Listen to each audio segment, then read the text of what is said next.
How to rename voice memos on iPhone. To get started, first of all go ahead and open up the Voice Memos application on your phone. Once you're here, you can view all your existing recordings and folders like recently deleted. Tap on All Recordings. Here, you can see your full list of memos. Now, select the voice memo you wish to rename. Tap on the three dots menu icon located to the right of the selected recording's name.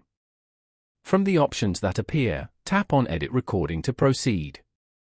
Once in the editing view, simply tap on the current title of the voice memo at the top of the screen.